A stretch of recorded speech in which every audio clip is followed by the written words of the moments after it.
All right, welcome everybody. Another Bookmap Academy meeting every Thursday, and we open the mic for you guys to go through your trades and give some feedback and some coaching. And you create the content, we give the coaching, and hopefully it's a win-win for everybody. If you're not a part of the Academy program, you can go to bookmap.com and click on the More button here, and then go to Bookmap Academy here under Community. And then you can read all about it. You can apply here for it as well. Let me know if you have any questions about the steps, etc. It's it's an onboarding process for you to become not only a better trader, but also to become a bookmap trader. So you apply, you become an applicant to the Bookmap Junior Academy. It's a step you need to take. When your content is elevated qualitatively and then quantitatively, you'll be asked to join the Bookmap Junior Academy. If you continue on that thread, then we'll invite you to the Bookmap Academy, where you continue to do the same thing, but you can get Bookmap for free. If you double that quota, then you can also get the stops and icebergs for free. And then if you like to stay with the program and you want to become a coach, you're doing well, then you can get data for free. And then, well, we have 3 coaches on today. We have David, Jack, and Stan, and they're giving back to the Junior Academy feedback. And then, that's the plan here. And then you guys get better and better. We'll try to fit you into the streaming calendar as well, so you can reach even a bigger audience with some of your teaching and coaching. I've got a few slides to go through, and then we'll turn it right over to David, and he'll start to go through some of the coaching. All right, so first off, the disclosure, general disclosure: all Bookmap limited materials, information, and presentations are for educational purposes only and should not be considered specific investment advice nor recommendations.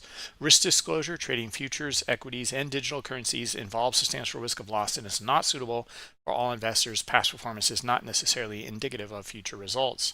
All right, so first off, been wanting to do this for a while. And it was kind of done last minute, but next week we'll have the Pro Trader webinar series, but it's going to have a subject for funded trader webinar series. So we have Robert Rothers, Scott Pulsini, and there's a host of other guys, new guys coming in that use Bookmap and trade these evaluation or funded trading accounts. And they're going to go through their tips and tricks on what they found helpful to become funded and to profit from these funded trader accounts. Okay, we think this is going to be a pretty big deal, and we have also the new multi-account add-on that will allow you to take a trade from one account and then spin them off into multiple, okay, up to 20, I guess. You have 20 different accounts. All right, that's one thing. Second thing, winners from the Blue Jacket. This is from October. So congratulations to Christophe. 3 months of Global Plus with stocks or futures data, and a one-on-one coaching session, which we'll talk about in just a minute. The Punisher, congratulations. You're the runner up here. You win 1 month of Global Plus. And then Alan has won. There was a challenge here for the creating content in Reddit, and he wins 1 month of the MBO bundle indicators. If you're interested in the November one here, it just started. So use your phone and scan it here, and come over and enter the competition. To me, it makes sense for anyone here in the academy to do both at the same time. So if you win and you're not yet Bookmap Academy, well, this will just help you along the way as you get to Bookmap Academy. All right, and then here's the edition for November's Blue Jacket winner here. So we'll announce this in December 10th, but you'll get an hour of coaching with Tom B. Okay, we've been doing this recently, like with Doug Pless, with Tom, with myself, and someone else was in there too. I forget who it was, but so that you get some different insights, different coaching from other people. You're going to get 1 month of Discord Nitro as well. All right, so good stuff there, and I think that's all I've got for you. Yep. So let's jump over and get into some of the coaching. So let's see, David. Thank you there. Good morning, good afternoon, good evening, and welcome, Tom. Great to see Tom in the room and other new traders as well. Shall we start with John? Yeah, well done, Bruce. So I've got a couple of stock trades here from John, and thank you, Dan, for shaking these to me, because politely and bluntly, there's not a massive amount to add. These are great posts from you, John, as you find the mic. Brilliant checklisting, as we always see from you. Very clear heat maps as well. Deadly simple, effective use of Bookmap married up to the Spot Gamma Hero charts and so forth. And as I've written down there, as Brent often says, Bruce, he often says, "Oh, you guys make it look so simple." It's not simple, but very often it can be, as you all tell us, Bruce. It's about following your rules, sticking to your rules, not going off piece, not going rogue, executing when you see it, and believing, as we had last week when we were talking to Crash, about trusting your instruments, so to speak. So, John, are you on the mic, sir? Don't think he is yet. Here, let me invite him. Okay. There we go. Welcome again, John. You're still muted, John. There we go. There you are. There we go. How's it going, John? Yes, I needed permission. Don't we all? Don't we all? Hope you've had a good week, John. I'm sure you have. Yes, today was wonderful. What a day today. Merciful. Woo. Zinging around. Fantastic. Giving away money today. That's the spirit. That is exactly the spirit. So yeah, I wasn't trying to be too demeaning by saying how simple it can be, but you see the post that Brent shouts out to a few of us saying we make it look so simple, but it is. So talk us through, please. Oh, that'd be great. Great post. Well, it's systematic. It isn't simple. It is complex, and that's where a systematic approach comes into play. So I always start off marking levels, and I Nice. love the work that Brent has done with the gamma levels, and I trade off of those. And so we can see at the beginning of the day where liquidity was above when the market opened, and the market traded up to it. This is a major resistance level, the call wall, by definition. There's a lot of gamma up here, which means that there are a lot of people short these options for everyone that is long, and so the risk really starts to turn here if the market should go beyond that. And one of the things I like about Hero is it will show you how the market is trading, how the options market is trading as prices approach these levels. And Hero was turning down, so he just didn't seem to have the juice there to get past that level. So that's where the trade gets set up for me. That's how I frame up what I'm going to do. Then I turn to Bookmap, and I see Bookmap showing that liquidity got filled. This liquidity is still in place here, so I can get short here with a very close stop, and just kind of hide behind this liquidity up here, and then I take a partial profit at VWAP, and if I'm so blessed, I work it down to the exit target. But it always starts off with a read of liquidity, and I made that a staple of how I approach it. And that's modeled off of what Bruce does in his webinars nearly every day. He'll take everything off and he'll just read liquidity. And so that's how I've adopted that into my trading approach. Fantastic. And it's often easy to read in stocks, isn't it? It's often sort of in your face. Yes, it is an easier read. And also, I find it an easier read on the ETFs when we're trading the futures contracts. Yeah. So the SPY, and I think you do, David. Do you not? You Hmm. always have the SPY up, I do. I do, sir. because the Yeah. liquidity map is a bit more clear to me, both in the SPY and the QQQ. I Yes. don't trade the Yeah. Nasdaq, but I do trade the QQQ for that reason. Yeah. Brilliant. If we segue to the next chart, Bruce, we've got the hero chart to marry up with that, which I appreciate John sort of broadly Oh, talked okay. to it, but it would be good just to share that for traders so we can see what's happening. Over to you again, sir. Yeah, so you see this topping out up here. This is showing the options collectively. Actually, they're the where are they? They're the call options above. Hmm. Yeah. So call options were responsible for the run up, and then they leveled off. And Yeah. so, Gave yeah, up. exactly, exactly. So if this price level at 600 were to bust, then I would expect that green line to continue to the upside, and we didn't see it there. We did. That was it. Yeah. And so that was enough for me, along with Bookmap and the liquidity, to take a small risk. Yeah. Yeah. And you said the stop placement above that call wall was beautiful, beautiful Hmm. stuff. Hmm. Hmm. Should we try and bring Jack into this one? Because I'm sure he's got a lens on this as well. I really like the stop placement. Actually, you ended right where I was looking. That was my best. That was my best takeaway from the chart, from the original Bookmap chart. It's that you're able to get in there, and that 600 level. Yeah. There's so much there, right? Like, it's a large psychological level. There's a ton of liquidity there. Also, the run up into the liquidity above.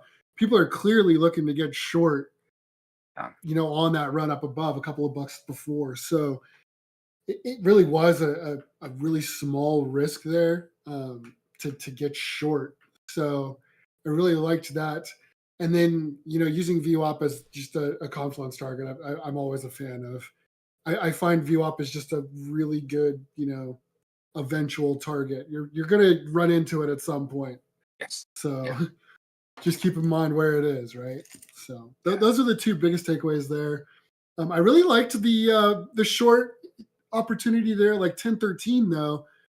If you were to add in there, where you get the break below VWAP, and then you get the retest right there at VWAP, right after some interaction with some liquidity there.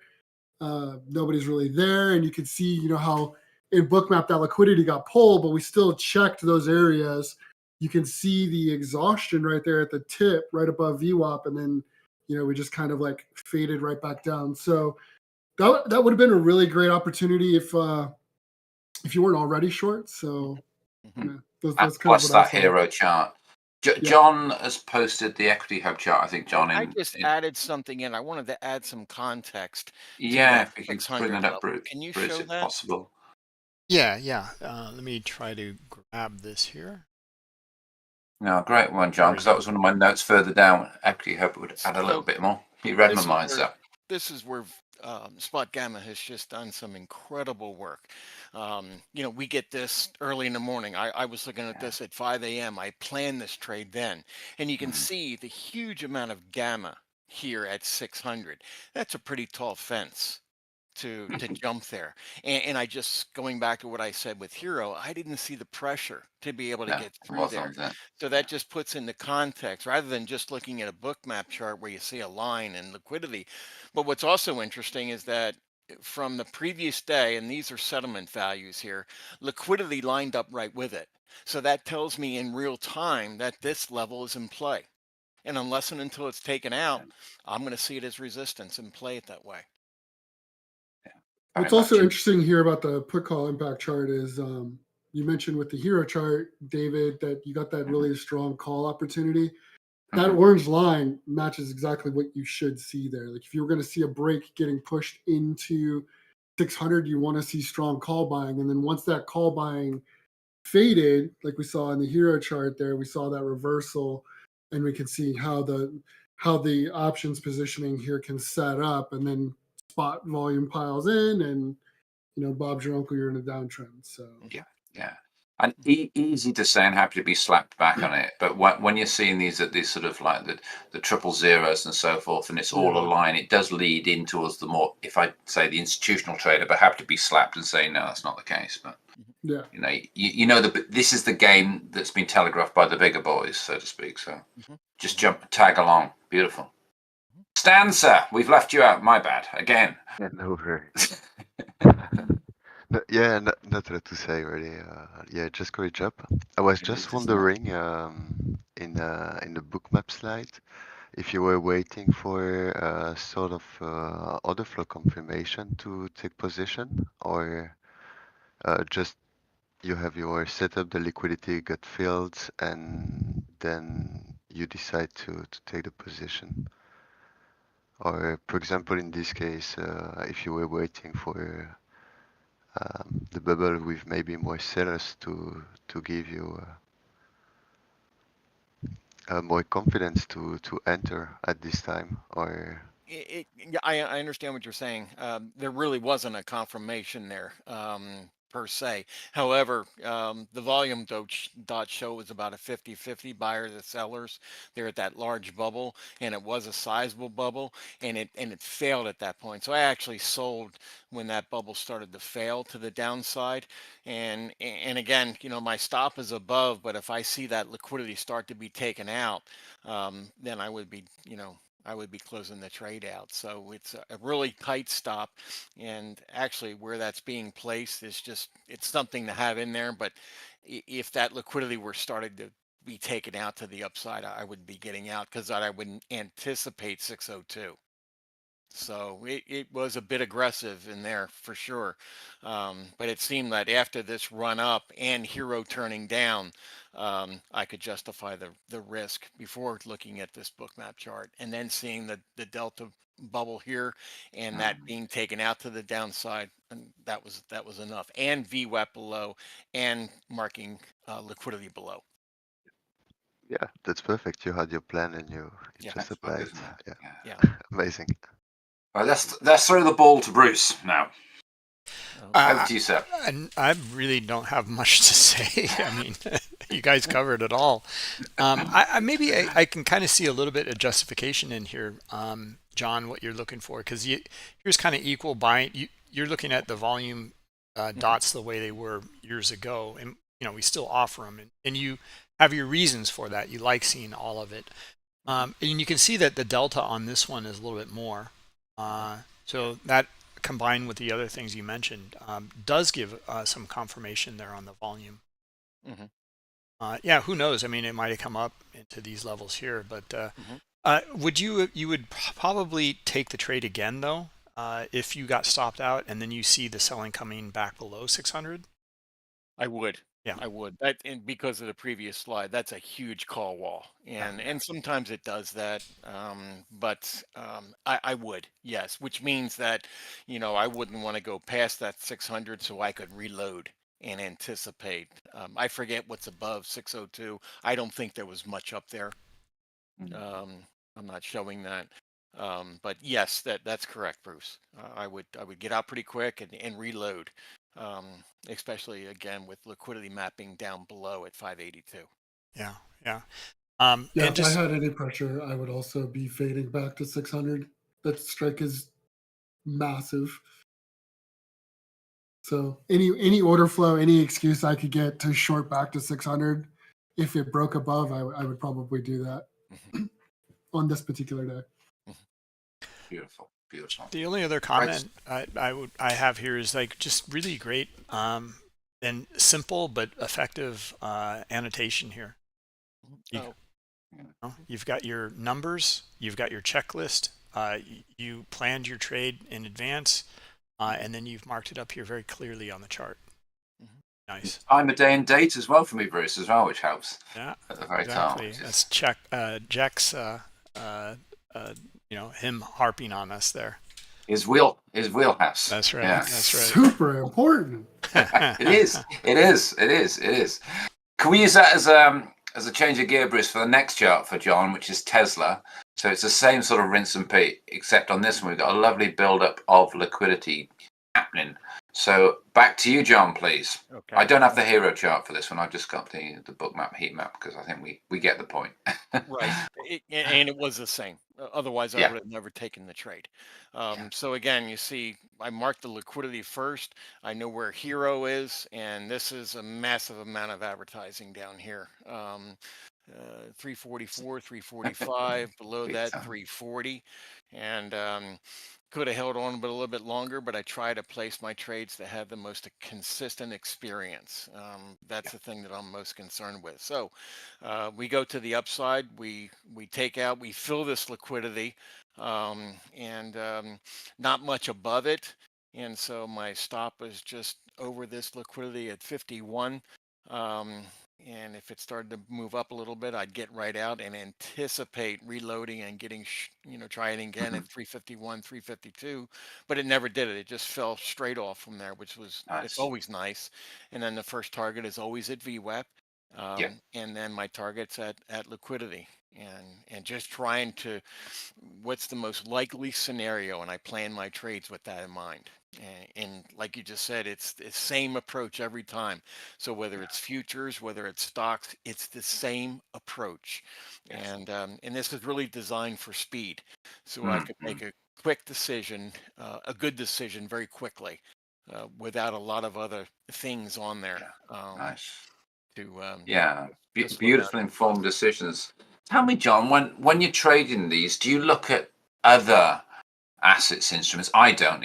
I do, obviously, when I'm trading futures, but when it comes to stocks, I am just looking at one thing pretty much, this and Hero. If yes, I agree. If I'm trading the stock, then I Yeah. don't look at Yeah.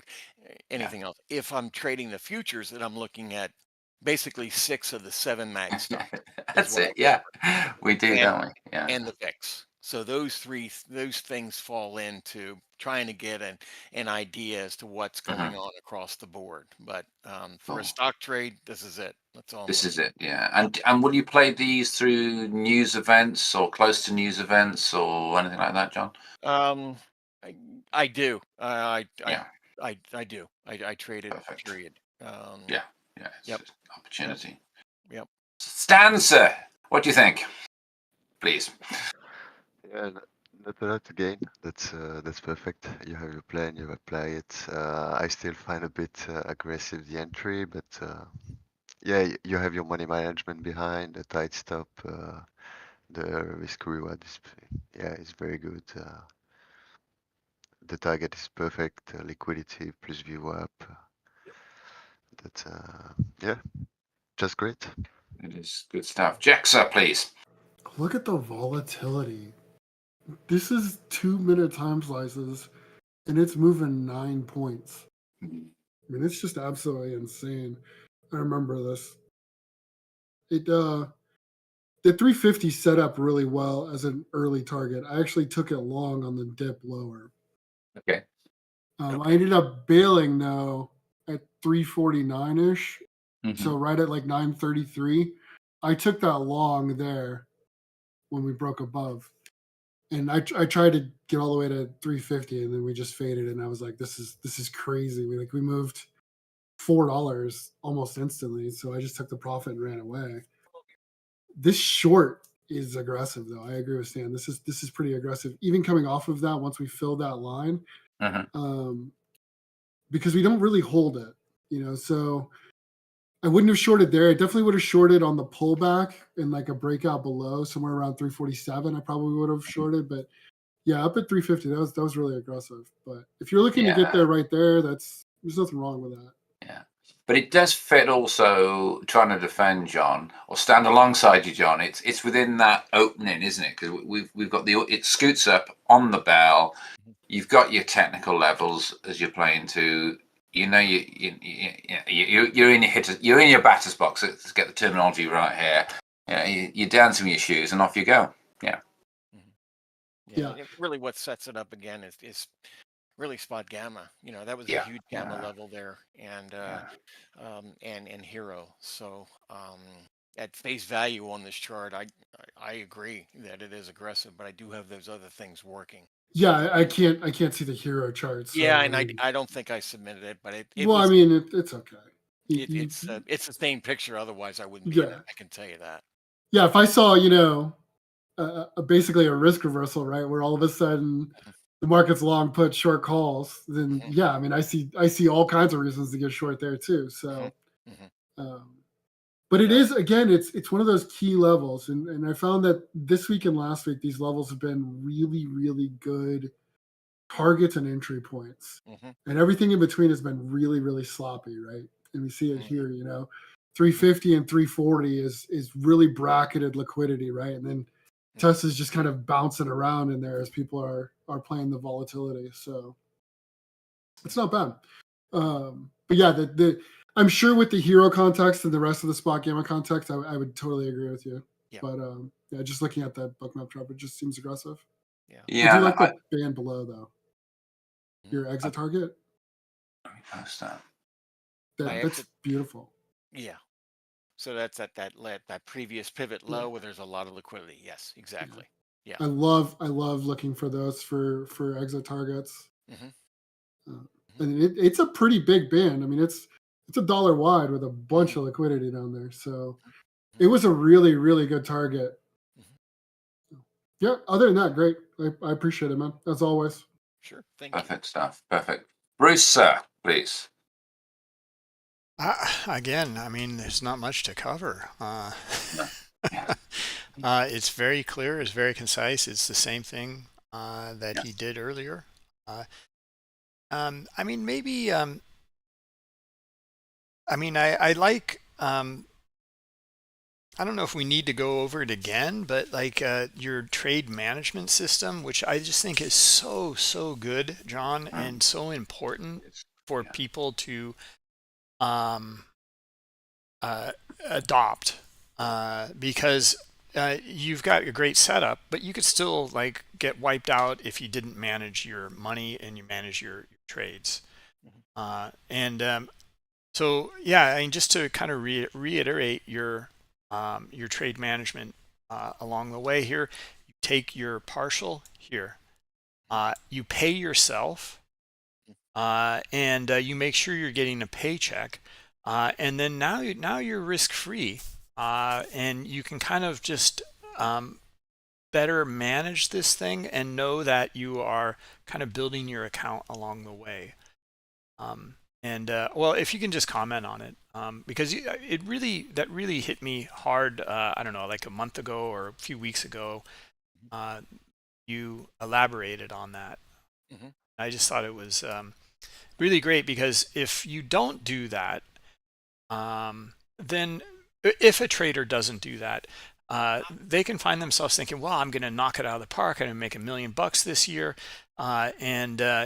Instead they might really struggle, kind of be at a loss, be stressed out, maybe get burned out. You said this really helps you. Yes. Yeah. It sets up the trade. The destination, the targets for the trade are equally as important as the setup for the entry. That allows me to justify taking the risk. Where are we going to go? Where am I going to get out? So I always know before I hit the button to initiate a trade, the answers to those questions, and that's where Bookmap comes in. The VWAP on Bookmap is fantastic, and as is the liquidity levels. So absolutely, they make for great targets. And then you go through your review and your testing, and this comes from that work of seeing it a couple thousand times or whatever, the same thing. And that's why I use the same progression, the systematic approach. It's all the same. Yeah.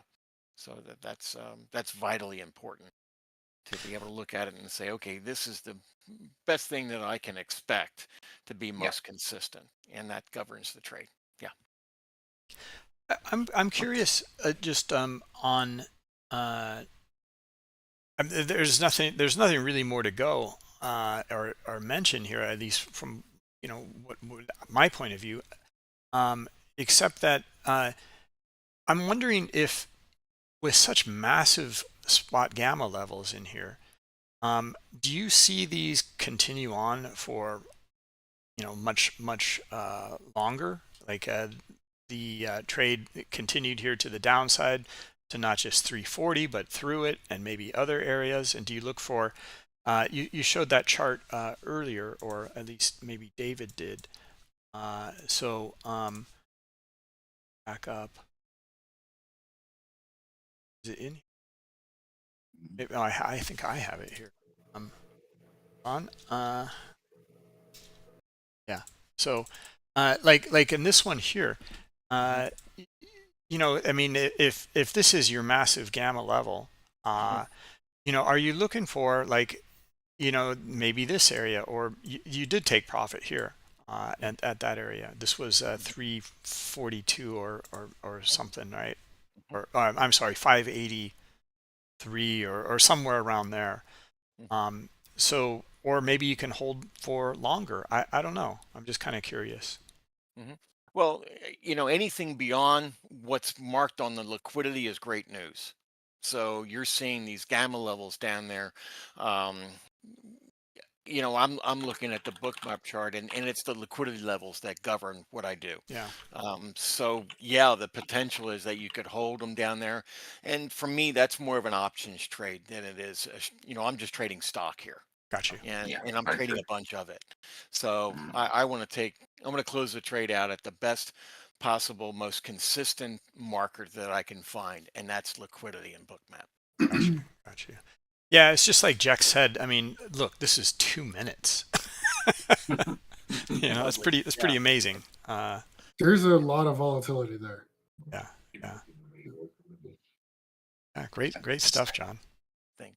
Yeah, no, great playing. Great playing. And going back, and I know you prefer the other volume dots, but you can see there at the top, each time it went up to 350, it was all buyers up there, and they failed. Yeah. That's I information. actually like your dots. I use your dots as well. Okay, Well done, John. that makes me feel Except better. in equities, I use the normal binary ones, buys Okay. or sells. But in futures, I use the splits. Ah, I like the splits. I do. I I do. do. Yeah. Yeah, I Yeah. really, really do. I think this shows a lot of information in there. You Yeah. just once your brain gets used to the visual, like it really, like you just see the liquidity in there. So Yeah. it's great. Very good. Very good. Thank you, John. Really appreciate that. Just had the thank you very truth for your much. good I self, and love these we'll. sessions. I get so much out of them. I really appreciate it. Thank No, you. I appreciate you participating and sharing these ideas with not only the traders and in the academy, but I'm sure other people who get around to watching the videos as well. So really appreciate the share. Thank you, and that applies to everyone really, Yes, sir. for sure. So thank you. Yeah. Bruce, shall we segue? Looking down, we've got Sharp Blue. Maybe next, if we can. I've got 2 trades from this week from him, Okay. and some, like with John, some great postings, a lot of Trader Vic, that sort of approach. The first one, you're going to get a bit of a beasting on, I think, in terms of you took a trade and got slapped, but I really appreciate you sharing that. And the second one was a good one. So while Bruce brings up that one, so this is this one here. You're on the West Coast, aren't you, sir? Oh, shark. Hold on. Yeah. There you are. There we go. Am I audible, guys? Yes. You are. How's it going, buddy? Hey, David, John, that was awesome, man, looking at those charts. Yeah, no, great, isn't it? The liquidity on those is picture perfect, man. It is, yeah. And when I look at those charts, without sort of like trying to be a salesman, I think of Bruce. We go back years ago when we used to look at Joseph, J Trader. Yeah. With those just liquidity levels and the way he used to talk around that. So we've got an echo here. I'm not sure where from. Hopefully it's gone. Right, sir. So talk us through Wednesday, please. Oh, yesterday, I should not have been in that trade. I had taken a couple trades on one of my CQG accounts, and Okay. I switched over to my Bookmap account, and it price just went demand supply, just ping pong, picture perfect, and I kind of was chasing that price action, and I took some liberties on this one. I didn't wait for my confirmation, right? Things just weren't, the order flow didn't say jump into the trade, and I jumped in the trade anyways. Yeah. And I initially, I got stopped out you see, I got as price broke above that anchored VWAP from the trend line pivot low. Exactly. You know, I hit the stop on one set of, I think those were 3 cons each. I hit the stop on one set of those contracts, and it came back down, and I put another sell order right at that VWAP. I should have put it, you know, below that VWAP. Yeah. And rode her back up to the pivot high again. We've all done it, buddy. We've all done it. The next trade, not yet, Brice. The next trade, it's a similar thing, but you actually get it right because the killer here again, Bruce. We're Monday morning quarterbacks, so I appreciate that. So bear with it, Shark. But for me, on the left at 8:45, so you know, we're well into the cash. We've got fantastic buy in there, fat bubbles. I appreciate you might be trying to play the short side when they get caught, but it's not screaming an entry, is it? Hold on a minute. No. Shark, would it be possible to mute while David is talking? Because I think we're getting an echo off of your speakers. Absolutely. You know, there was a couple things here that were just, you know, screaming, this is not your trade, right? The VPI CVD extreme spike that I'm always looking for to enter my trade. VPI was in the extreme, but the CVD just wasn't there. It was flat. Another thing that I always look for is when price is at my supply zone and it just bases at supply and just stays there, that's often an indication that supply is going to break and price is going to break high out of supply. And I just wasn't reading the signals. I just wanted to take my trade. Eager. Because on the next chart's a candle chart, Bruce, which gives a nice bit of context. We really are we're busting your balls here, fella. I'm sorry, mate. We are. I've made this trade before. Yeah, I'm pretty sure I've got a chart that looks just like that. No, I definitely deserve that digital kick in the nuts there. Yeah. No, not that. No, that's the one he wins, not that one. My bad. That one there. Yeah. Right, over to you, Jack. You got the mic, sir, and then we'll swing it to Stan, so you can carry me from here on his candle chart. So, like, I see what you're going with you know, getting short here. You just, if you're going to make this trade, you needed to get out pretty quick, right? This is a scalp style trade. Because you get your 1, 2, 3 setup, right? And then you even get your pullback towards your VWAP line, right? And then you get that burst down below where you add it in. Where you add it in is where I want to be out, right? Because this is one of those, like, you're against momentum because, you know, like I've said before with mean reversion style trades, you really need a reason to get in and you need to get out as soon as you see a reason to get out, because they are short-term trades that the mean is always moving against you. Like, it's always just kind of grinding in a direction, and reversion is you're trading against that direction. So that I think is really what got you here, is that you had the right idea, just the wrong execution for what you want to do. Or you were just looking for a massive move. I don't know, one of the two. So make sure that you document. Let me give you some context, Jack. Last week, presidential election, I knew 100% that if Trump got the prize, we're going to get that Trump rally, right? But as you know, I'm a short bias trader. You know, my trade is this 1, 2, 3 reversal out of supply. That's my number one trade. I occasionally take it to the long side. And I just, like, Monday I got my butt kicked, and Tuesday I got my butt kicked, and Wednesday on the open I got my butt kicked again. And I said, about an hour in, I said, I'm done. And I called it. I didn't even look at the market till Monday morning. I was just done. So I came back in wanting to catch my trade, I guess. Yeah. One of the reasons I haven't posted much is because of the election. There's just a lot of volatility. So it's more defending portfolio type stuff, taking very long-term positions, not really, you know, doing too much intraday order flow type trading. So there hasn't been much to share. And it's because of those reasons. Because one of the things that I want to avoid is not taking the right trade, taking the trade I want, right? Yeah. And that's not necessarily the right trade. Everything in me right now, well, earlier this week, wanted to short Tesla. You know what I did?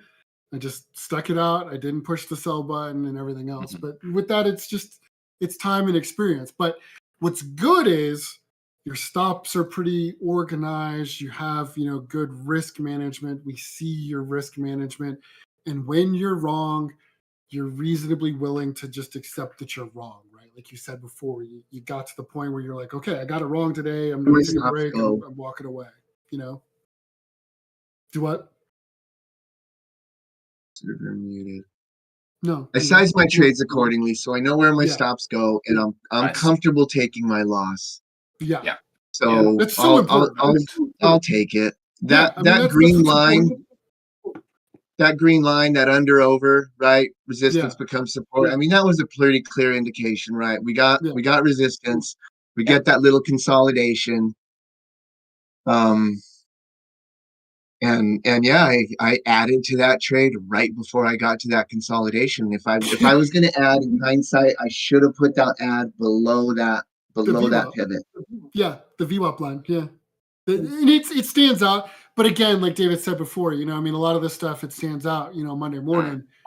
But it's time in the charts. It's documenting this stuff. It's the process of like writing it down, even when you're wrong, right? Like even doing those things, it's super, super important to get those things right, because when you do, you don't miss this stuff, right? Like, so it's great. No, I really appreciate it. Like I said, though, I've made this trade.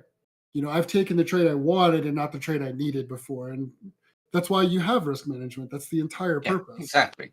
So. Yeah. And the next chart we'll go to shortly once we've done Stan and Bruce does actually, you snag it, buddy. So, yeah. This one got off the hook, so no big deal. The thing to add or echo and reiterate that Jack said, I'll say for us when we're trading these sort of counter sharp things, I always take them on Ninja, and I'm letting those stops, as we've talked in the previous weeks, just snap into market money pretty damn quick. And if I end up leaving with burger and fries, so be it. And that's where I'm playing them. Stanza, help me, please. I just like the consistency. You have your setup, you apply it, you have you're comfortable with your loss. All seems clearly defined, so that was great. You took the trade that you had, and I guess you would have taken the same if you had the setup. I will maybe just say with Bookmap, if you could just give a shot maybe to Trader Map Lite to have a better view of the liquidity. But still, yeah, I just like what you're doing. So great. So I do have the Trader Map Lite up on a different screen. Okay. I've actually been sticking it in a couple of my posts, and I'm going to continue to do so. I don't trade off it. I have the bubbles on this one, and this is where I'm executing, but I am looking at it on a different screen where I have some footprint. And it's fantastic. I'm glad, you guys told me a bunch of times put it up, so I'm really glad I did. And some of my, I don't know why I didn't put it up on this post. I put it up with today's trade, but I'm gonna put up my execution. Yep. Light, and I'm really hooked on my tick charts, right? So I like to see my trade on the tick chart with my supply and demand zones as well. Perfect. Perfect. Yeah, perfect. Nothing to add. Just Right. great. Like the other flow, everything's in here. Very. Thank you, Stan. Bruce, sir. Ball to you. All right. To the quarterback. Yeah. It's always with that, look, it's Monday morning quarterback, and it's so easy to sit back here and woulda, coulda, shoulda. I really like your consistency, Shark, like everyone else had mentioned. And I also I think what I like the most here is your willingness, and you're here every week and you're learning from these things. And you're also not afraid to show the loser. And I should have, I mean, you learned so much from this. You took this trade because you wanted to trade. You were away. You wanted to trade. Now you got something to work with. And you now looking hindsight. Now you know why, and we're kind of covering it in here as well. And that's tremendous. You're gonna not take this in the future. Perfect. Perfect. Yeah. It's there was in hindsight, it's so much easier to see things. But I could have seen a couple of these things during the trade, but my stops are there for a reason. Mhm. It wasn't a big. In fact, yesterday was an excellent day, but this is the trade I wanted to post for this exact reason, so I could learn from it. Yeah. No, I appreciate you doing that. Bruce, if we can go to the next chart, which is Tuesday, and Shark, similar setup, buddy, and you smash it here. You take your handles out. You have a lovely tight stop of, I think, a couple of points, and this one works. So just another, I think. Yeah, my bad. We've seen also slowdown, in the past, others in the past, and then John just beautifully annotating his charts, checklist, and then numerical values that relate to your checklist. So I think it might help confirm this is what I'm looking for in my setup before the trade, because you know what you're looking for. And then you won't kind of squint at it and think, well, is it doing it? Is it not? I mean, it's in your checklist. That's your setup. That's your high probability and your edge. And then mark it. And then see if that helps for the next round. Like, wow, okay, I got stopped out. Well, was it my checklist, or what did I miss? What did I see? Maybe that's helpful for you. That's some good insight, Bruce. My checklist is pretty basic, right? It's 3 points.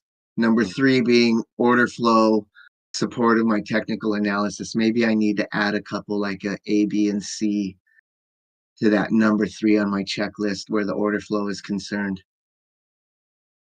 I don't know. Be careful. I mean, make sure though that it works. I think because I mean, John has 6 or 7 in his list, but basically it's very simple. He's looking for high liquidity, but he's looking at his spot gamma levels, and he's looking for the move into it, and then he's looking for a bit of volume to kind of trade the other way. He's pretty aggressive up there, but then it starts to match his setup, and he just takes the trade, and then he manages it. So it doesn't have to be like 7 points. It could be some really simple points. Yeah. So, but just make sure you know what you're looking for. I think that's my only point I wanted. No, good points, Bruce. Good points. Good points. Yeah, excellent point. Copy that. So this one, saying again, this was a winner. So this was from Tuesday. We've just got the markets going. You're coming off the V Park. You've got a lovely tight stop. I love that. The sort of do or die stop there as you talk to. And back to that theme that I often bang on about. Do you want to have 6 trades with 2-point stops, or do you want to have 2 trades at 6-point stops? I know that's easy to say. But over to you, sir. I've definitely been working on tightening up my stops. Yeah. It's gone, it's as you've noticed in the past, I've taken myself out of trades too soon by chasing price with my stop. So I'm trying to find that happy medium. Yeah. I think this was a good one here. You can see where I dragged that stop down into price as I saw it starting to roll over on the sub chart, and head back towards that VWAP anchored to the trend line. So in a short, I'm anchored to the trend line pivot low, and a long, I'm anchored to the trend line pivot high. But it really tells a story about what price is doing, and it kind of coincides with that minor sell-off low that I'm looking at as my entry trigger. Beautiful. Yeah, I mean, It's a really good indicator. I'm glad I started using that one. yeah, and it's textbook here. We go up to the POC. You've got some building liquidity. You can see the levels around that 6029. Some nice defense there. Similar to the last chart where you had that, the bubbles, the volume, buying volume driving that up to that level. If Jack was still on the line, he's off at the moment, you'd have that sort of, I'll brush it under that failure of, lower highs, and you get in at the right point here on this one. Similar to the last trade, but you got in a little bit earlier, and it gave you much more room, didn't it? Yeah, I chased that entry up a little. Yeah. You see the white box there, Bruce, where that you're inside of? That's that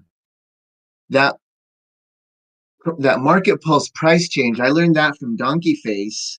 Okay. That is an excellent indication of prices. It comes in before price exhausts out, but it's a pretty solid indication of, okay, price is going to exhaust in the immediate future here. So that's one that I'm always looking for, along with the VPI CVD combination. No, it's nice. And that was pretty picture perfect on this trade. It just said, hey, price is going to exhaust and you're going to get your short. Bang, in you go. Along with the supply, the failure out of supply, and the 1, 2, 3 reversal. Brilliant. Funny thing on this chart, I'm going to point out, if you look up at my stop at 30, yeah, I'm human. I make really silly errors sometimes. So I plugged in a sell order instead of a buy order for my stop. So if my stop had actually got hit, I would have been adding to my short position instead of getting out of the trade. Aggressive, brutal. But I noticed that as well. I was like, wait a minute, what is he talking about? His tight stop up here. My bad. Know your colors, David. I just hit the wrong side of the price ladder. I mean, silly things like that happen to me sometimes. Hey, it happens a lot. I think you have to be really, really careful. Yeah, it's a part of the business.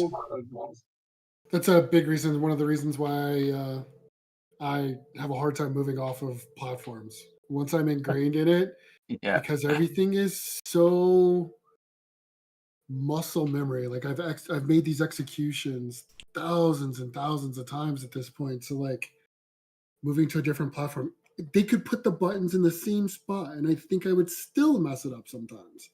Just changing stuff. So I'm very no new tricks. Stay the old dog. Perfect. Stanza, what do you think? Yeah, just great. Yeah, maybe just a bit too aggressive about the entry. I think if we could have a bit more seller, even if it was a little bit lower, it would be a better confirmation. But still, you have it. That was already tight stop, but still, it worked well. Excellent. Jack, anything to add, sir, before we segue into Bruce, please? No, this is one of my favorite setups right here. If you're going to do a reversion setup, it's when you get that consolidation period at a level, you see some exhaustion setting up. You can take a short-term position.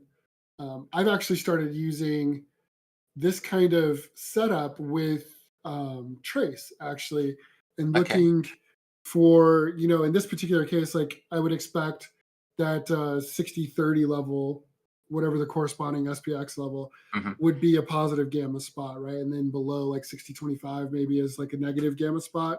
So I would take a long gamma position myself to capture volatility. Essentially, that's what I'm trying to do. and look to basically take a strong move where you get, you know, a large move in a short period of time and take profit quickly off of that. And it sets up very, very similar to this. Okay. And Okay. what I really, really like about it is that um, it's a lot less risk on the table because you're using options. You're not using, Yeah.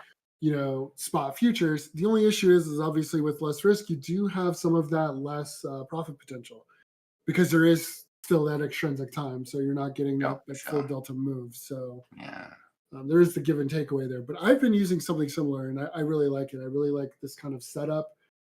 I'm actually going to take a look at the divergence there for the price change and see if it also sets up with what I'm looking at. So Nice. it's a good idea. Every day is a school day, see here, Bruce, as you can see for Exactly. all of us. Yeah, yeah. Let's see. I picked up a combination of things there on the market pulse, right? I got that price change from Donkey, I got the VPI CVD from Crash, and I got the CVD signal from Vinny V. Hmm. And the combination of all those things together is pretty powerful. Perfect. Yeah, no, it's that's the thing. School days, isn't it? It's really nice. Yeah, yeah. I mean, this is. I know this is your setup, and you followed it really well. You've got a lot of things up here that I think helped really confirm it for you.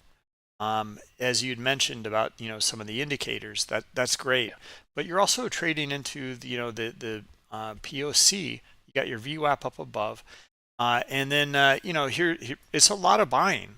It does There is. trade into high liquidity here, which you kind of outlined, and then here's your back and forth in your 1, 2, 3. There's the selling clusters, there's less buying, and then beautiful exhaustion up here at lower high selling. I would agree with Stan. I mean, I see a little green dot in here, and maybe you do one more shot, but I mean, you this is your pattern. That's your 1, 2, 3, and you nailed it, and then you managed it really well as well. Yeah, really, really great. I think if I would say anything, like maybe like again, put all of these things into your checklist. This is a picture perfect one. So maybe start with a checklist like this and see if you can enumerate those points on other setups when you see during the day. I will. And you know, you can always use replay mode, and also the just go back, you know, in previous history for the day and say like, okay, well, here was my setup. I missed it, or I didn't take it right or wrong, but did it match my my checklist? And you can make your setups checklist right off of this chart. You know, it's all here.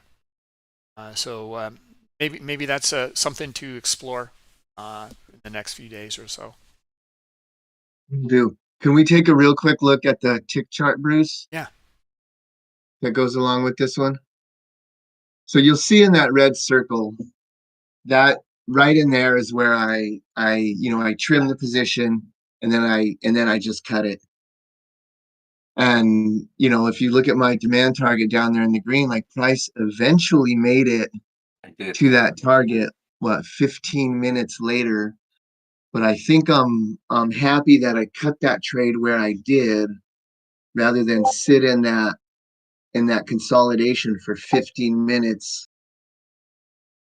You know, and I probably wouldn't even made it to target. I would have probably just cut it right where price came back up to the London Open. Mm-hmm. But she did eventually make it all the way to my target. I just got out of that trade prior to that. I didn't want to sit through that. And maybe I would have sat through it for nothing. Maybe she would have came back up to supply. We just don't know. No, you've got to trade when it's there. Yeah. Yeah, I think that's that you don't. I mean, there's a lot of other stuff going on in here, and it gets pretty complex. But the purity in your setup is right here. So I think you did a great job with the management. Agreed.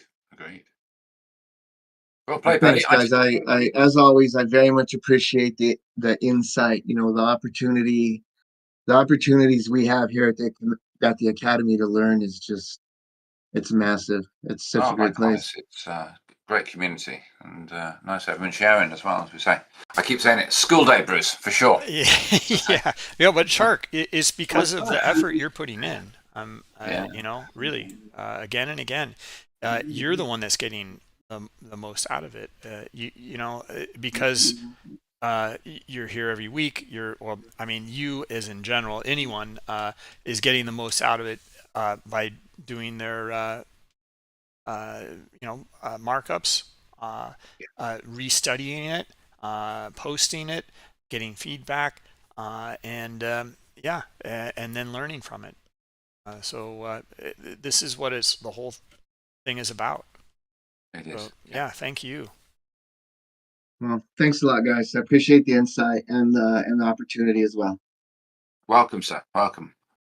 Catch you shortly next week, I'm sure. Yes, thanks, Shark. Yes.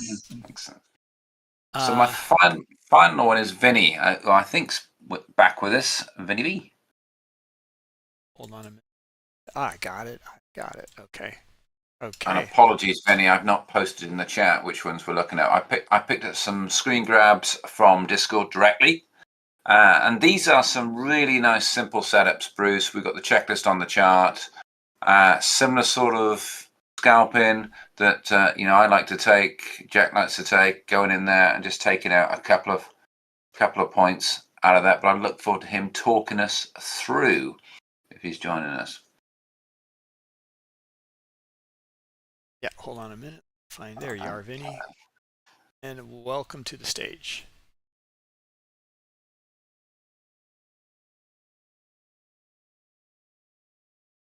And Can you hear us?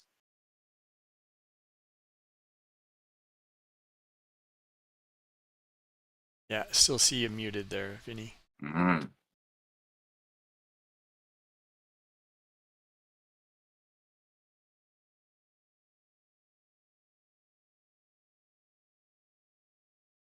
Microphone challenge, Bruce. Yeah. There we go. Hey, guys.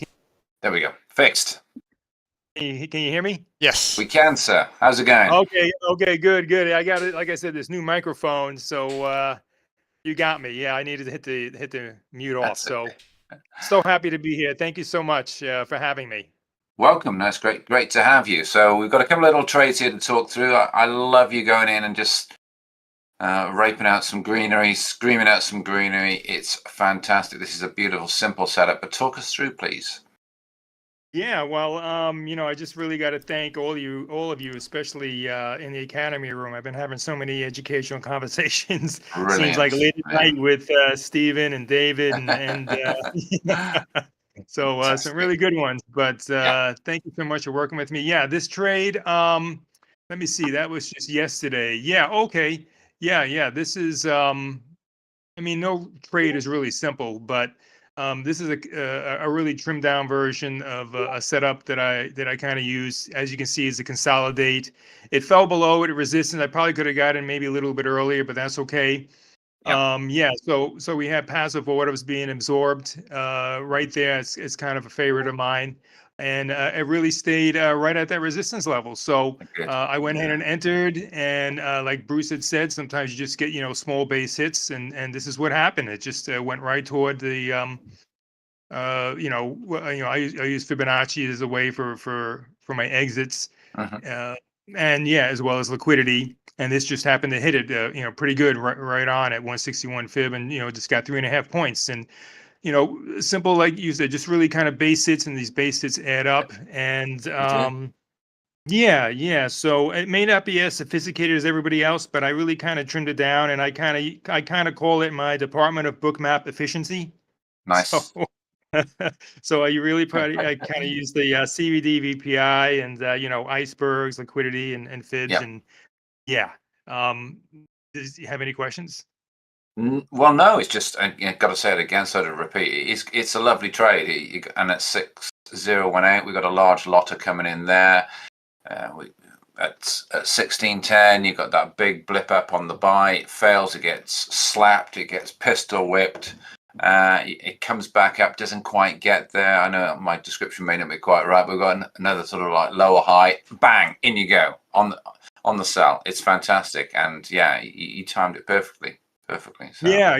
I kind of like these trades. You're not in it very long, so the stress level is kind of less. It's kind of my favorite trade. I really don't, if I can get out of these trades in about 5 or 10 minutes, it's good. With those longer ones that go 10 or 15, you start biting your nails over because these pullbacks are just torment. They're not 2 and 4 points any longer. They're 8 or 10.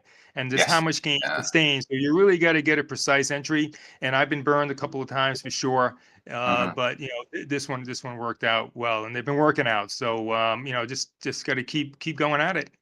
They're perfect reps and sets on these. Remind us where your stop was or is, etc. Please. Right. Okay. Yeah. I'll make sure I draw that more often. Perfect. So right where the passive orders are. Yeah. So it would be just above the passive order. So now my couple stops of points max. Yeah, exactly right. So no more than about 2 or 3. And then sometimes I'll have 2 or 3 or 4 contracts, and you really get burned with those 8-pointers. I mean, you'll just blow up your account. So the objective is to make sure you have a high risk reward ratio.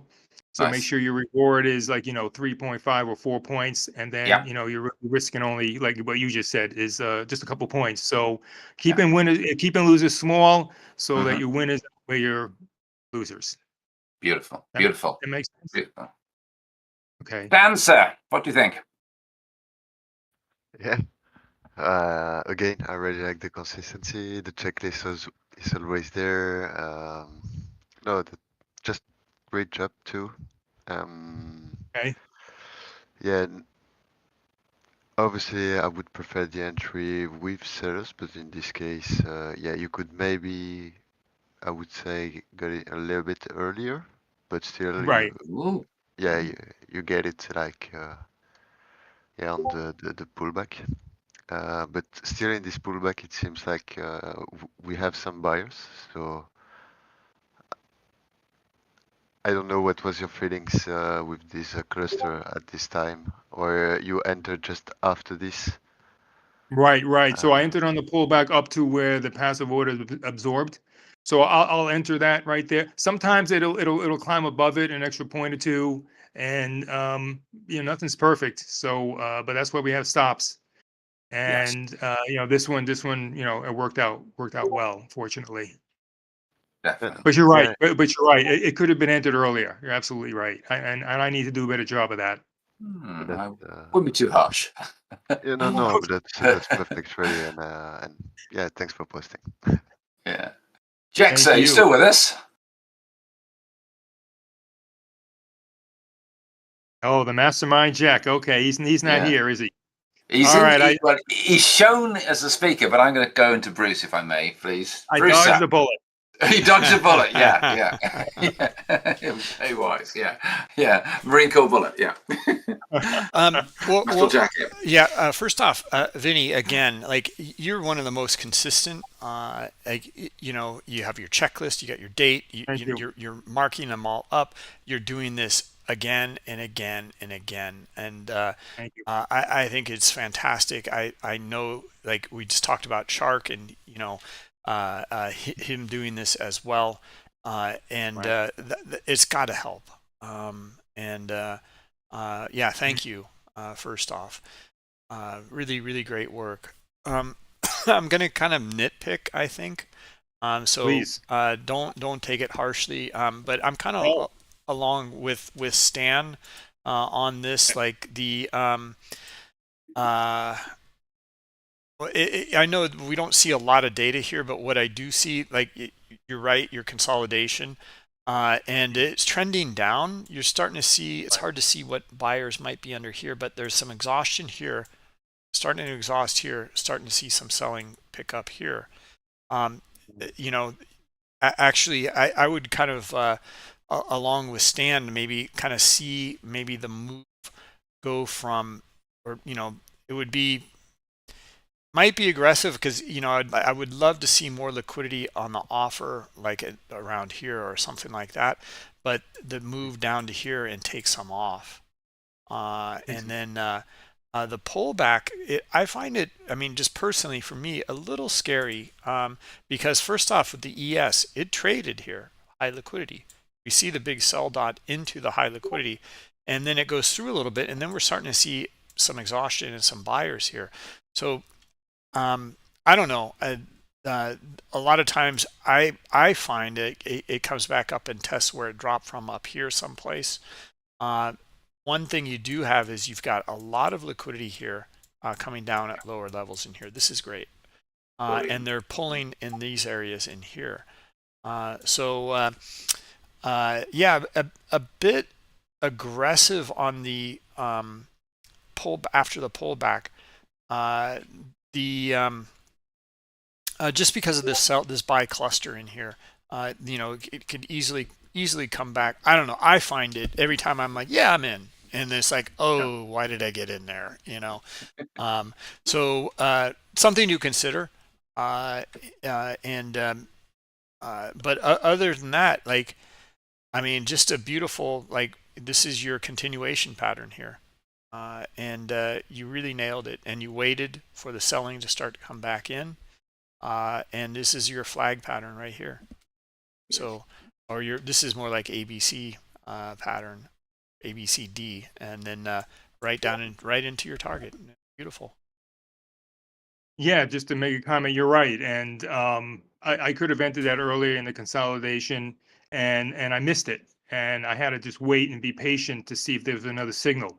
And I saw that signal that came up, and you're right, it might have been a bit aggressive. I probably could have waited a little bit further if it went up a little bit further to that resistant level. But yeah, but this one, fortunately worked out, maybe because I've seen it a bunch of times. But I did miss the orders being pulled lower. That was great. I need to keep, I mean, I find orders being pulled lower are really, they seem the edge is even greater when I start seeing those orders being pulled. And that was a good insight that you made, Bruce. And I'll make sure I keep a better visual of that. Thank you. Champion. I think Jack is still not with us, so not a problem, Bruce. There's another great trade. Got a second one for you here, Vinny. This is I'm going to throw it under the bus of a CVD trade. So that's the comment. There's the chart before it, which has probably got a better. This one or this one? There's 4 charts for that one. That one there. No, that was good. You had. The 4 one. Okay, yeah, that was yesterday. Yeah, this is a lovely storyboard. I'm sorry, this one? Yeah, that one, please. Okay. Yeah. Brilliant. Oh yeah, okay, yeah, that one. This one. Yeah, that was a good one. Yeah, that was a good one. Yeah, like Shark Blue mentioned, there's a CVD signal. That's an asset. This needed to take a few more assets so that I can have a higher confidence with it as well. Like you had mentioned right there, CVD signal.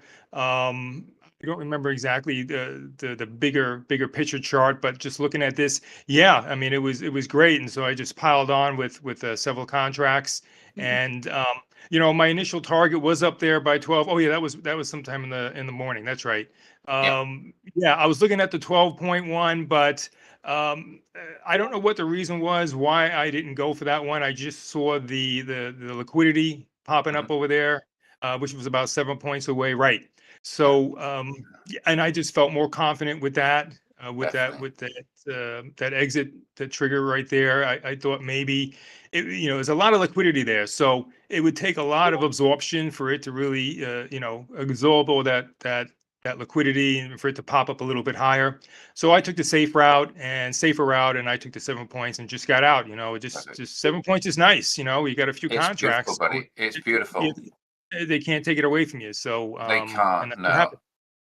And I think there's some large lotters, my usual phrase there, that sort of 33 3/4, isn't there? And it's a bit cramped in, but you got large. It's those bumper bars for sure. So yeah, that was wise to come off. And you're right on one of the other charts. Bruce has got sort of a slightly longer lens, longer gun on it, but it's beautiful higher lows Which one do you want us to look at, Vinny? You got that right one there. there. Yeah, right there. Yeah, Okay, yeah, that's a good one.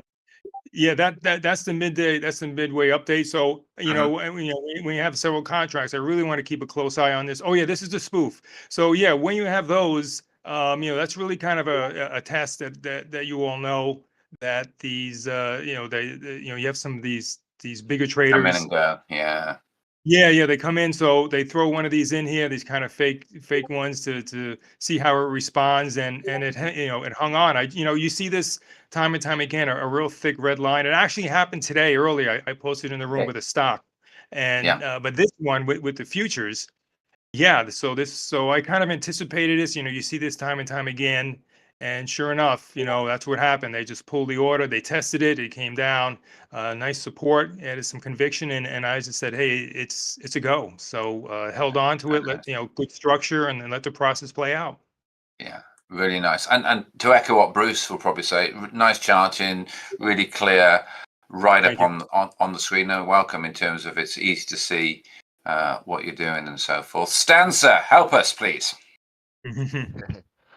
Okay, now I find it really great. I would maybe wait for more bias to get in, but still you have your setups and you apply it, so not a lot to say. And in this case, I'm wondering just where was your stop? Right underneath the support, right there. So yeah. So Funny it one was on the about a quarter. tick. right. Exactly. Right. So I got a few, several contracts, and yeah, I mean, you want it, right? Exactly. Yeah. So, yeah. No. Amazing. Excellent. Very good. I'll Thank shout and see if Jack's there, but he's probably not, just in case. Okay. If not, we'll Bruce segue can back pick to up. Bruce. Bruce can pick up the slack and make up for Jack. Go ahead, Bruce. I'm ready. Excellent. He's got his gloves on. Yeah, no, I think just the only thing I could I like the order flow read and the spoof. Maybe just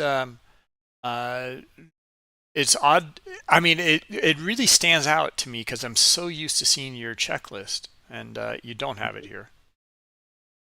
I apologize for that. No, it's not a big deal. I mean, you do it. You're so consistent, and you do it so many times.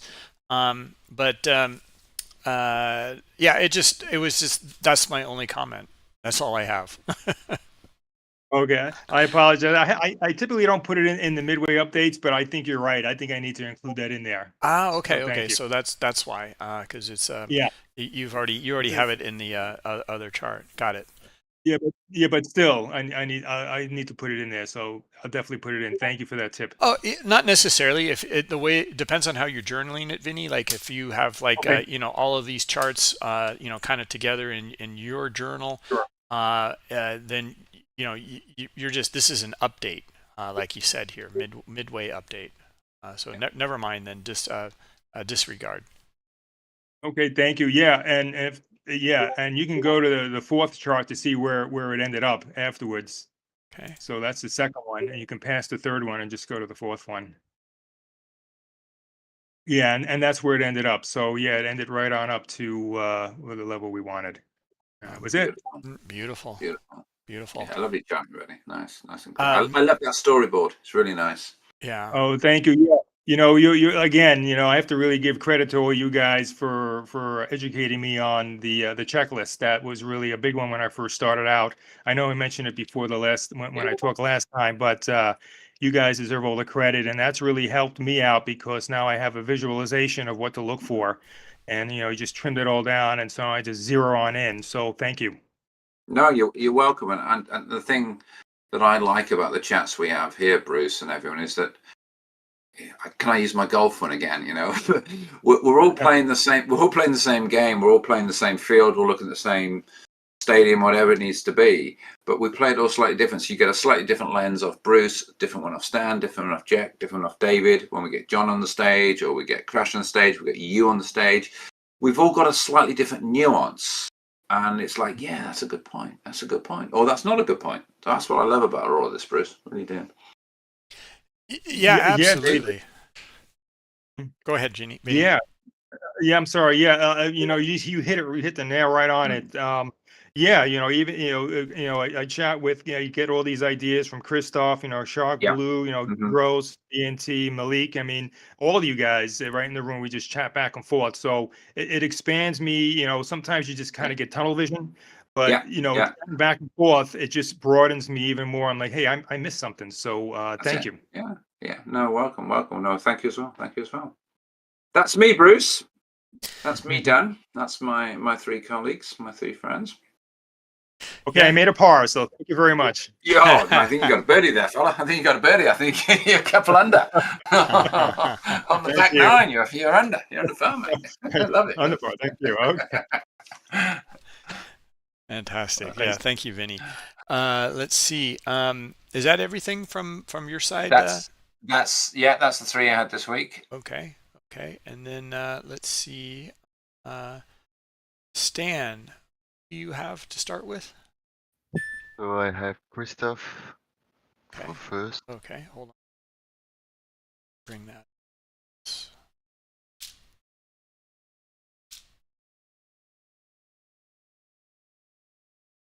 Okay. And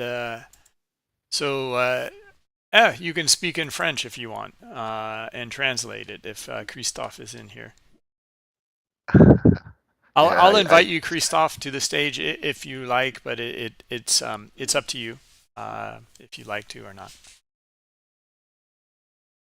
Yeah. And firstly, I want to say congrats for the Allô? blue jacket. Hey. Tu m'entends, Vinny? Stan? Ouais. Ah, cool. Bonsoir à tous. Yeah, so he say good evening. So, yeah, je vais juste parler un peu en anglais, ça va? Vas-y. So I just said I will speak a bit in English to explain. So I just took that chart in particular. I know you've made like a lot of. In this particular case, I don't see all the annotation that you were setting normally, but still you're doing a great job. But it seems to me more like you are in the first part with Bookmap as the notion from a slowdown in the past. Like it seems more you are kind of trying to find things on Bookmap and highlighting a lot. You're posting a lot. You are making great content. You trade through Bookmap. You are highlighting good points. Yeah, that's great. Overall, yeah, you're doing a great job. Du coup, so I will quickly say in French. Ouais, donc je dirais juste, c'est super. Franchement, tu fais un super bon boulot. Merci. Pour allez, tous les slides que tu postes. On a eu quelqu'un du coup auparavant, un slowdown, qui a posté un Notion et avec plusieurs étapes en fait du trader. Et clairement, j'ai plus l'impression que pour le moment, tu te situes un peu au moment où tu découvres un peu toutes les notions de Bookmap. Exact. Et que tu les Test. ouais, c'est ça. Tu les testes, tu les mets en avant et tu les pointes en fait. Et c'est super. Donc j'ai juste J'essaye continué. de les acquérir, ouais, au fur et à mesure. Je vois, on partage avec tout le monde, Vinny, plein d'autres. On fait des échanges et puis j'apprends et je mets en application et vous me remerciez aujourd'hui avec le Blue Jacket, c'est génial. Yeah, so I just say like yeah, huge thanks to everyone from the academy that he is learning a lot, and thank you for the blue jacket. Yeah. Well, he's doing really nice journaling. So thank you. Yeah, ouais, donc que tu Merci, fais merci. vraiment, ouais, tu fais un bon boulot. Merci, je vais continuer. Je vais Yeah, pas he will m'arrêter là. continue. C'est que le He won't début. stop. That's only the beginning. So yeah, David, if you have anything to say. Not a great deal to add except compliments, obviously, and congratulations, and lovely charting. And what I've liked about Christoph's charts over the weeks, and I probably could say months, maybe, Bruce, is that and it's a shame Jack's not with us at the moment, because of course he'd be teasing me about the line about swing trades and holding it long. Anything over X minutes is a swing trade for David. But you really are showing all of us here about just holding on a little bit longer, like we had with Vinny's chart and so forth. Just if you can hold it a little bit longer, just if the market goes your way. I know that's easy to say on a Monday morning, Bruce, but just the amount of points that can be taken out.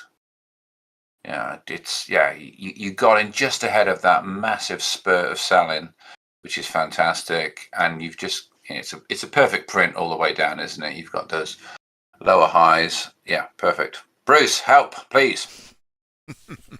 I think that's a really great point, David. Like, look at. I mean, what I've really liked about the charts, what he's holding longer for, is that. But the setups are all there. I mean, there's high liquidity here, right? Is trades into high liquidity. There's still high liquidity here. There's high liquidity here.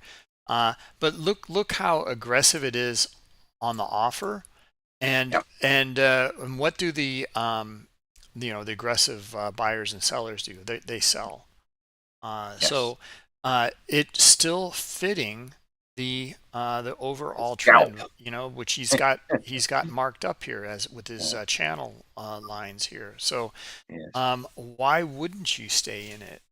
Yeah, and I love those higher delta bars, volume bars, sell bars. I have mine not quite as high as that, but higher than I think probably a lot of people do. So I like seeing that, because it just smacks you in the face. There's selling going on there. There's buying going on there. If you can't see that, well, yeah, you're clearly blind, politely. Yeah, nice stuff.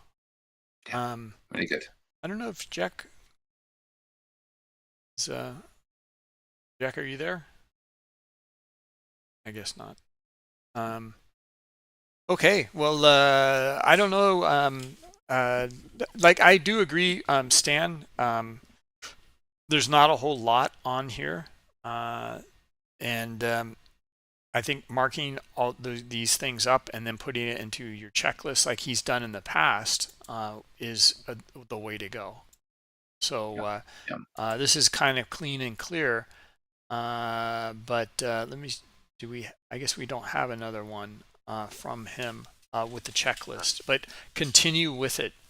It works, and it will, help you clarify what you're looking for, I think.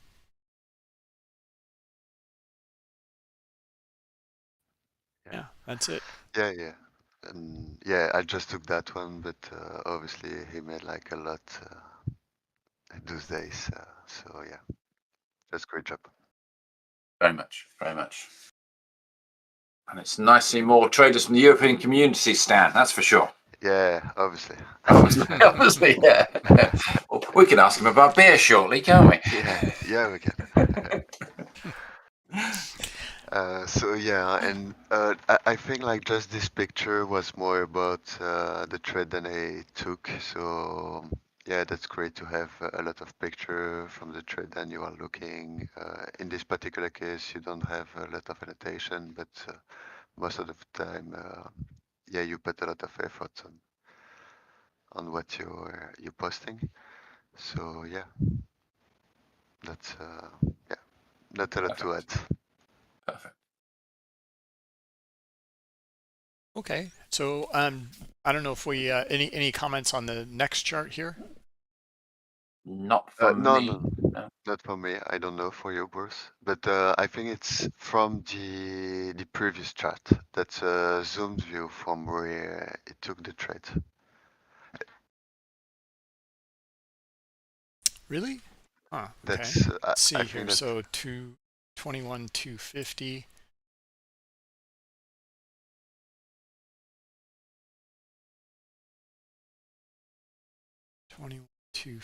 No, I don't think so. No. All right. So yeah, that was me. I made a mistake. Yeah, because this one, like, I'm not really, I don't really see much here. Back on diagonal.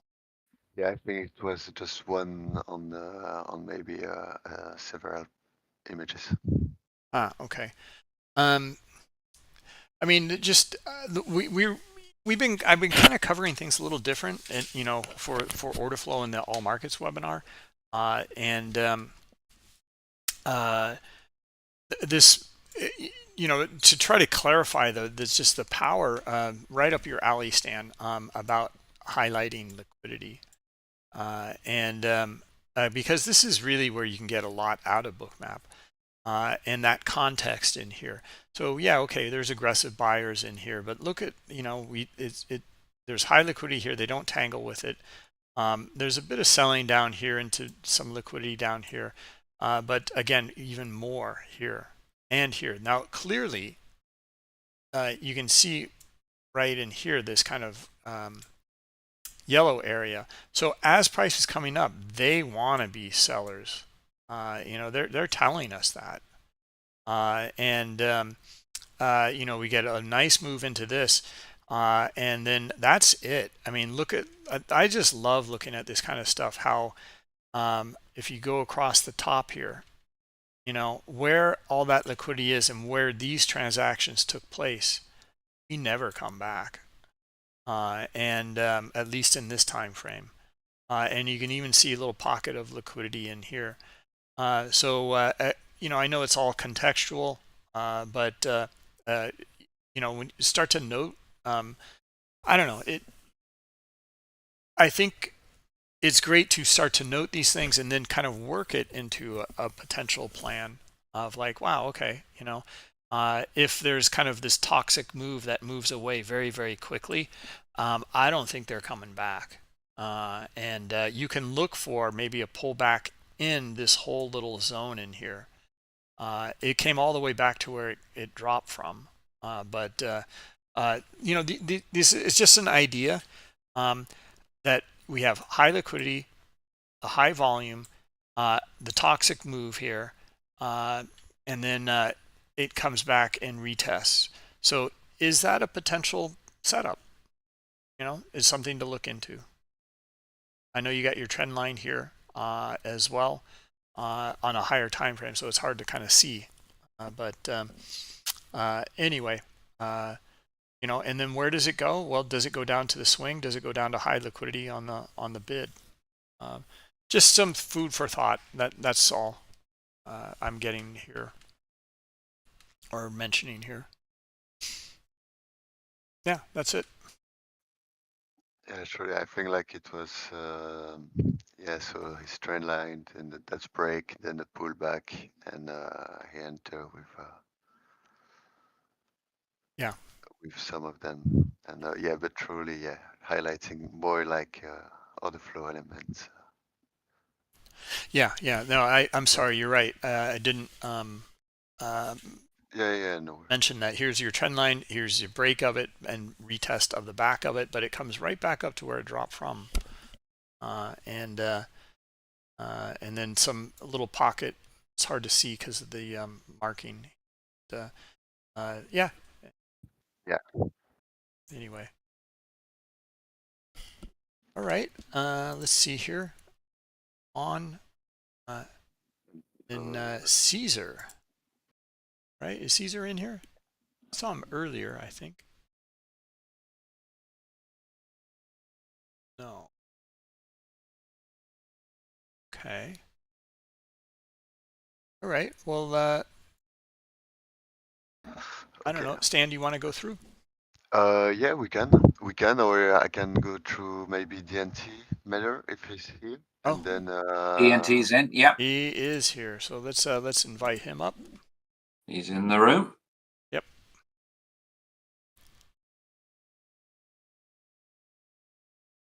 Hello. Hello. Hi, buddy. Hey. I don't know if you want to talk us a bit through this thread. It was as you mentioned, an NQ Open Drive. You said some notes But I don't see a sort of checklist or really what you were looking for in this particular case. Okay.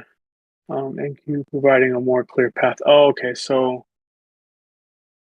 Um, yeah, I normally have my checklist. I didn't post it here, but with the absorption zones pullback, um, I normally look for a stop pick, so for price to move in direction. So the price is obviously impulsing down, and I look for the pullback to enter. So I'm normally trading pullbacks on my trades. I haven't got the checklist here, unfortunately, but I'm looking to see some liquidity maybe being grabbed on the pullback, or pushing the price in my direction, and I don't quite see that on these charts. So, and then another thing I look for is maybe some ice, trailing ice to support my position, which is I'm looking for the pullback to short and go down further down. And I don't see any ice either. So I mean, these it looks like these trades are kind of like, if you were to grade them on a 1 to 10 scale, they're pretty poor. I mean, but it is respect to, like, and we're looking at NQ, and it looks like it's respecting those levels pretty well. So these are the absorption levels, and if you look at the market pulse on the bottom, we see the market pulse crossing the threshold on the left side, like around 840-ish or 835-ish, and that's what created these absorption zones that I'm looking to engage at. And so I mean, other than the price actually just kind of really is moving quickly, right? And it didn't really seem like the setups were that clean, but they were pullbacks. This one didn't even stop pick the zone. This one, the momentum was so strong, it hits the bottom, touches the bottom of the zone, and just keeps moving. So I take a low risk, and I only take, I think, 2 shorts here on this on the first entry. And then the second arrow, the second entry here, I don't remember. Let's see, 9, 20.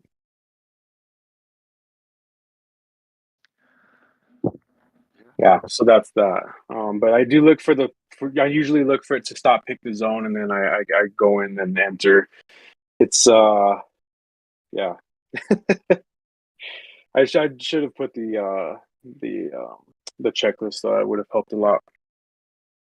Although I would have had to do it for 3 different times for that one, this one, and this one. I think I only did 1 entry though on the top left there. I'm a little confused on the order entry. So where exactly did you enter? So I mean, I see the buys here. I see the sells here. Oh, yes, it is confusing. I apologize. Okay, so I took the first entry on the top left on another chart. Okay. That's why you don't see this on the chart to the right. And then I also reset the chart as well. So to change the sensitivity on the Trader Map Lite. And so it cleared out those orders that I took on the second entry, I think, unfortunately. So the top left is around open, the open. Yeah. This is a beauty. I feel. I mean, you can even see. I would be looking to take some profit in that little area, or try to match it up with some high liquidity. I can see originally where you put it, which also is a beauty. Yeah. I mean, maybe I should have held that sucker, huh? I'm trying to see where I put that. Why did I move it? I don't know. This makes good sense to me. I mean, you never know. But I mean, the one thing that it's always hard to say, because it's a limit, and it comes right down to it. If you look at the zone, go ahead, keep going. Yeah, then I mean, if it's no, my point is, like, you had a reason. It looks like you had a reason for it, and I did, yeah. and Is then that zone that you see on the bottom, on the this. bottom right, on the right side? I'm sorry, I'm lost again. Where 21,175. in here? Yeah, Okay, 21,175. Yeah, so go a little more left, and that's where I took the first one off. Yeah, okay, okay, yeah, that's 930. okay. So somewhere in here, is that right? You're looking at 830. Oh, 9:30. Nine. Yeah, I got on you. the I right. got you. Okay, okay, Yeah, Yeah, right there. So that's where I took the first one off, right there. okay, okay. Okay. Yeah. Well, anyway, like, yeah, this is a tough one. I kind of struggle with about, with the limit orders, and try to be kind of quick if I see that there's no, it's just relentless selling, that you kind of move it down to the next level. And what's the context of that liquidity? Are they pulling it? And is it drying up? Is there more on the offer? Are they pushing it from above? And I don't know. It's not easy, but try to move it down if you do see that, and let it run. Or I don't know. It like I said, a lot of times I just get taken out. I want to get taken out. I have my reasons for it, and then I look to manage a bigger one, just like you did here. Like, here's your other one, and you moved it all the way down to here. So beauty To get your on that. scale. Yeah, I see what you're saying. So yeah, like ES. Let me turn this vacuum off. Sorry.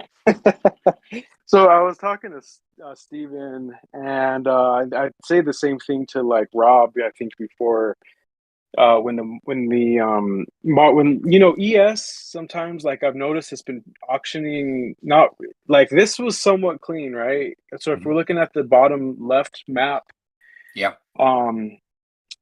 you don't really get much of a pullback. So let's just say I have this like price map here, and I'm looking for zones to interact. So where am I going to interact on ES?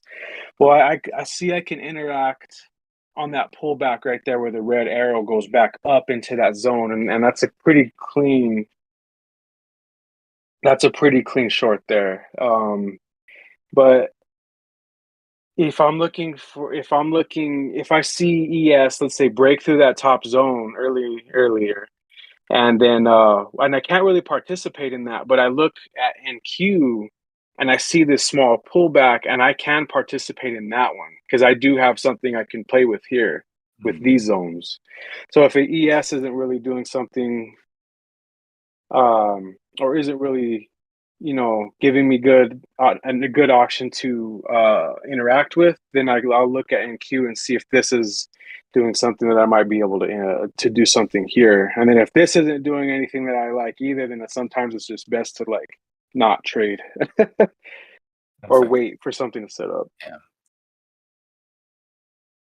Yeah, sounds good. Stan. Yeah, that's perfect. I mean, you have your structure, it breaks, you enter with two limits, you scale out. So when you scale out, you took some more, if I understood, on the right, or that's just the entry for this one? This was another entry. Yeah, so I did enter more. You're correct. At yeah, you scale 175, yeah. And you enter. And I entered again, correct, yeah. Exactly. Yeah, but I mean, yeah, seems like and it play out. And this Great. goes into, and this led into the opening. Yeah, so this was all what is it called? This was actually pre-market then. It would be, yeah. This would be for the news. It'd be an hour before the cash market opens, yeah. Mm-hmm. But very active that time of day, for sure, with the news, yeah. With the news, right? And trading this, and then holding it into, yeah. It's pretty interesting. I think I normally, so something that I noticed with the this is on Sim, so I'm trying the simulated the trader simulator, and I couldn't really get what is it called, multi brackets to work. Yeah, so I kind of just had to slam the button a couple times there. I normally enter on 3, but You spanked it, you mean? it's You spanked it. Spanked the button, yeah, the bid. It seems with this So, volatility, though, 2 entries is probably appropriate for risk management, though. yeah. It was pretty erratic movement. Yeah, no, good. David, jump in there. Yeah, no, Yeah. thank you, Bruce. Thank you. No, good charting, good trading. I like the cross charts at all. I'm sort of chuckling to myself in my sort of weirdo way. John sees my post in Spot Gamma, and I will no one ever questions me. I'll say like you, I'll post a chart that's ES, or it might be spiders, as John said earlier on, and then I'll be shown an NQ trade, and no one yet has ever said, they might tomorrow now, going like, hang on, that's an NQ chart, that's a spider chart. But that correlation across and those little nuances, you're quite right, where you can be looking like you are the deep liquidity you've got there on ES, but you're playing the game back to that stadium point or my golf course point. You're playing it then on NQ, and this news we've talked over the months in terms of playing that print and whether people want to play it or they want to sit on the hands. Fine, both are correct. But it's a lovely pattern here, Bruce, where we scoot up on the number. We're initially up until about 8:45, wrong or right. We're charging ahead with higher highs, bang, bang, bang. Then suddenly the buyers just decide, right, we're done, right, lunch or breakfast, whichever country we're in. It's like, fuck, excuse me, off we go. The buyers disappear, and that's so clear on the chart. They've just gone, and then the price starts to come down. It breaks through one of those trend lines, whether it's Vinny's trend lines, your trend lines, Christoph's trend line. It's gone through that, and the sellers come in, and you get it. You nail it. If I'm right reading your chart, you nail it. It's beautiful, mate. Absolutely beautiful. You read it, picture book. You couldn't have done that better. That 9-10 short. You're right on the correlated markets. So ES and NQ both pull back to that perfect zone, and ES doesn't even get up to the VWAP there. Doesn't get its it just goes to the zone. Yeah. I love it. I do. Yeah, it's pretty nice correlation, and the correlation is added in the for them both to hit the zone. I mean, but you don't really see a whole lot of liquidity interacting here at this level. It just kind of just goes up and then just goes straight down. Down it goes. Yeah. It's hard to really kind of find the order flow here, is what I'm kind of trying to say, I guess, other than like the NQ on the top left. You see the VPOC shifting down. You guess you can see some of that if you look at the market pulse on the top left chart. I mean, it's hard to say. You don't really see too much. I don't know. For me, it's more that pattern and the flip from buyers to sellers, and suddenly you've got 100 handle move down. It's beautiful. It really is. If Jack was on the call, he'd probably be echoing what I'd be saying. He's like, hang on, where's the scale? Scale. Bruce, spank. Bring this back into line, Bruce, please. Come on, Stan, bring this back into line here. David's really swearing like a drunk sailor. Yeah, that's great. We can see like multiple charts. You have your correlation, your explanation. Your market pulse absorption. No, that's good. That's great. Just good catch. Yes. Yeah. Yeah. Thank you. It seems like DNT, like you